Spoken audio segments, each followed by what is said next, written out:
এক নিঃশ্বাসে এই শব্দটি 7 বার পড়ুন। সাথে সাথে আল্লাহর গায়েবী ধন সম্পদ পেয়ে যাবেন। আপনি দ্রুত ধনী হয়ে যাবেন। গায়েবীভাবে টাকা ধন সম্পদ আসতেই থাকবে। আপনার যদি 50 লাখ টাকার প্রয়োজন হয় তাহলে আপনি 50 লাখ টাকাই পাবেন। এই আমলটি একটি পরীক্ষিত আমল। এই আমলটি আমি একজনকে বলে দিয়েছিলাম। সে আমার বলে দেওয়া আমলটি করে গায়েবী ধন সম্পদ লাভ করেছিল। আপনি এটা দিনে অথবা রাতে করতে পারেন।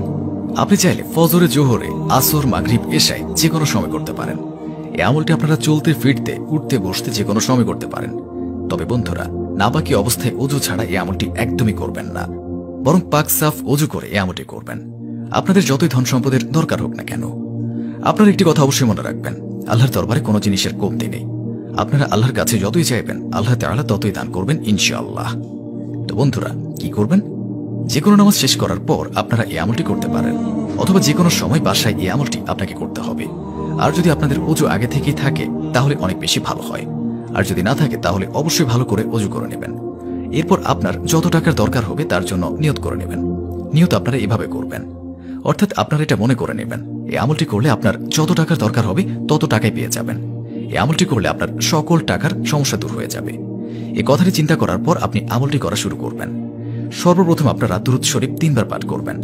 আপনারা যে কোনো দুরূদ শরীফ পাঠ করতে পারেন। যদি আপনাদের কোনো দুরূদ শরীফ মুখস্থ না থাকে তাহলে এখনই আমি আপনাদেরকে একটি দুরূদ শরীফ পাঠ করে শোনাচ্ছি। সাল্লাল্লাহু আলাইহি ওয়াসাল্লাম। বন্ধুরা, এটি হচ্ছে সবচেয়ে ছোট দুরূদ। আমি আপনাদেরকে আবারও পাঠ করে শোনাচ্ছি। সাল্লাল্লাহু আলাইহি ওয়াসাল্লাম।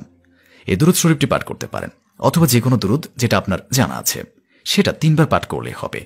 তারপর আপনাকে ইয়া মুকিতু এক নিঃশ্বাসে 7 বার পাঠ করতে হবে। যেমন এইভাবে পড়বেন, ইয়া মুকিতু, ইয়া মুকিতু, ইয়া মুকিতু, ইয়া মুকিতু, ইয়া মুকিতু, ইয়া মুকিতু, ইয়া মুকিতু। এইভাবে আমি যেভাবে পাঠ করলাম এইভাবে আপনারা 7 বার এক নিঃশ্বাসে পাঠ করবেন।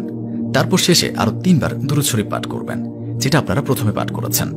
তারপর আপনি আল্লাহ তাআলার কাছে 2 হাত তুলে দোয়া করবেন। আপনার যত টাকার প্রয়োজন আল্লাহ তাআলার কাছে যান। ইনশাআল্লাহ আল্লাহ তাআলা এই আমলের উসিলায় আপনাকে খুব দ্রুত ধনী বানিয়ে দেবেন। গায়েবীভাবে ধন সম্পদ পেয়ে যাবেন। আপনার সকল আশা পূরণ হয়ে যাবে। আর এত এত বেশি ধন সম্পদ ও বরকত আপনার কাছে চলে আসবে, আপনি বলবেন আগে কেন আমি এই আমলটি করিনি। আমলটি শুধু করে দেখুন, ইনশাআল্লাহ আপনার মনের সকল আশা পূরণ হয়ে যাবে।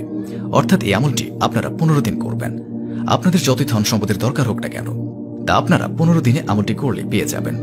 আর অবশ্যই এর চমৎকার নিজের চোখে দেখতে পারবেন। ধন সম্পদ আপনাদের কাছে এমন এমন জায়গা থেকে আসবে যা আপনি কখনো কল্পনাও করতে পারেননি। নিজেও এই আমলটি করুন এবং অন্যদেরকেও এই আমলটি করার সুযোগ করে দিন। তো বন্ধুরা, চলুন দোয়া করে নিই। এর আগে আসুন একবার দুরূদ শরীফ পাঠ করে নিই। আল্লাহুম্মা সাল্লি আলা মুহাম্মাদ ওয়া আলা আলি মুহাম্মাদ কামা সাল্লাইতা আলা ইব্রাহিম ওয়া আলা আলি ইব্রাহিম ইন্নাকা হামিদুম মাজিদ। আল্লাহুম্মা বারিক আলা মুহাম্মাদ ওয়া আলা আলি মুহাম্মাদ কামা বারাকতা আলা ইব্রাহিম ওয়া আলা আলি ইব্রাহিম ইন্নাকা হামিদুম মাজিদ। যারা এই ভিডিওটি দেখছেন তাদের সকলের মনের আশা পূরণ করুন আল্লাহ তাআলা। যারা চিন্তায় আছেন আল্লাহ তাআলা রাব্বুল আলামিন তাদের চিন্তা দূর করে দিন। যাদের খারাপ সময় চলছে আল্লাহ তাআলা তাদের খারাপ সময়ের পরিবর্তে ভালো সময় করে দিন। যারা এই আমলটি করবে আল্লাহ তাআলা তাদের সফলতা দান করুন। যাদের বাসায় এবং ব্যবসায় বরকত নেই আল্লাহ তাআলা তাদের বাসায় এবং ব্যবসায় বরকত দান করুন। যারা গরিব, যারা অভাবে আছেন আল্লাহ তাআলা তাদের গায়েবীভাবে আল্লাহ তাআলা তাদের গরিবী এবং অভাব দূর করে তাদের অনেক ধন সম্পদের মালিক করে দিন। যারা কাজ পায় না আল্লাহ তাআলা তাদের হালাল রুজি রুটির তৌফিক দান করুন। যারা ধারগ্রস্ত, যারা ধার নিয়েছেন, যারা ধার নিয়ে অসহায় হয়ে গিয়েছেন আল্লাহ তাআলা তাদের ধার থেকে নাজাত দান করুন। যাদের সন্তান নেই আল্লাহ তাআলা রাব্বুল আলামিন তাদের সন্তান দান করুন। যারা নেক দিলে আপনার দরবারে দোয়া করবে এবং নিজের ঈমানের জন্য দোয়া করবে, নিজের দ্বীনের জন্য দোয়া করবে, তাদের সকল দোয়া কবুল করুন। তাদের যা যা আশা আকাঙ্ক্ষা আছে তার সকল আপনি পূরণ করুন। হে মাবুদ, যারা অসুস্থ আছে তাদের সুস্থতা দান করুন। যাদের বাসায় ঝগড়াঝাটি লেগেই থাকে তাদের বাসা থেকে ঝগড়াঝাটি দূর করে দিন এবং তাদের বাসায় সুখ এবং শান্তি দান করুন। আল্লাহ তাআলা আমাদের সকলকে নেক রাস্তায় চলার তৌফিক দান করুন, গুনাহ থেকে রক্ষা করুন এবং 5 ওয়াক্ত নামাজ আদায় করার তৌফিক দান করুন। আমিন।